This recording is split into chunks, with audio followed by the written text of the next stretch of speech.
Assalamualaikum warahmatullahi wabarakatuh.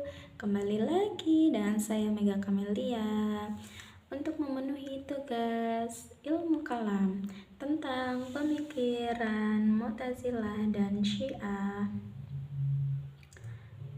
Mu'tazilah lahir pada awal abad kedua Hijriah di Basra, Irak sebagai reaksi teologis rasional atas perdebatan status pelaku dosa besar, sementara Syiah berakar dari konflik politik pasca wafatnya Nabi Muhammad SAW yang menuntut kekhilafan harus dipegang oleh Ali bin Abi Thalib dan keturunannya.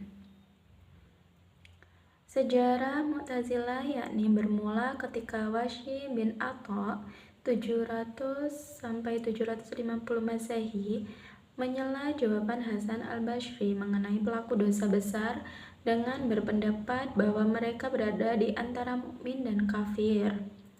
Wasil dan pengikutnya kemudian memisahkan diri yang secara bahasa berarti i'tazala. Setelah berpisah, aliran ini berkembang pesat di bawah tokoh seperti Abu Huzail al-Alaf, al-Zubai, dan al-Jahiz dari Bani Abbasiyah. Mu'tazilah mencapai puncak kejayaan pada masa Khalifah Al-Mu'min, di mana paham ini dijadikan madhab resmi negara. Pada masa ini, Mu'tazilah memaksakan pendapat bahwa Al-Quran adalah makhluk melalui peristiwa Mihnah yang menyebabkan ketegangan dengan ulama tradisional, khususnya Imam Ahmad bin Hambal. Kemudian Mu'tazilah mengalami kemunduran, yaitu popularitas Mu'tazilah menurun setelah masa Khalifah Al-Ma'mun dan akhirnya tersisih oleh perkembangan Ahlussunnah wal Jamaah yang dirumuskan oleh Imam Abu al-Hasan al-Asy'ari. Tokoh prinsip Mu'tazilah yakni Wasil bin Atha, pendiri, merumuskan doktrin al-Manzilah bin al-Manzilatain. Posisi di antara dua posisi bagi pelaku dosa besar dan peniadaan sifat-sifat Tuhan untuk menjaga kemurnian tauhid. Abu Huzail al-Alaf, tokoh utamanya, pengembang teologi sistematis Mu'tazilah dan tokoh yang banyak berdebat dengan aliran lain. Al-Nazam Ibrahim bin Shayyar terkenal dengan pemikiran rasionalnya yang ekstrim dan mendalam dalam bidang teologi dan filsafat. Konsep imamah Syiah.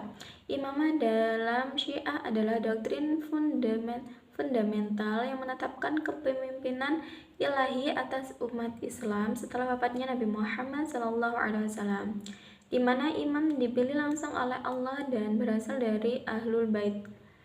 Imam dianggap maksum dan memegang otoritas penuh dalam penafsiran Al-Quran serta membimbing umat menjadikannya rukun iman. Definisi dan kedudukan imamah adalah pilar pokok ajaran Syiah, seringkali dianggap setara dengan kenabian dalam hal bimbingan, meski bukan sebagai nabi. Kriteria imam harus dari keturunan Nabi Muhammad SAW, maksum, memiliki pengetahuan ilahi, dan ditetapkan oleh nabi sebelumnya. Peran imam juga melanjutkan tugas nabi dalam memimpin urusan agama dan sosial, serta menjadi penjaga hukum ilahi. Perbedaan teologi imamah Syiah. Perbedaan teologi imamah Syiah. Yang pertama, pentingnya imamah dalam Syiah, khususnya imamah atau Isna Asy'ariyah. Imamah berada dalam lima rukun iman: tauhid, nubuwah, imamah, adil, dan ma'ad. Tanpa mengakui iman dianggap tidak sempurna.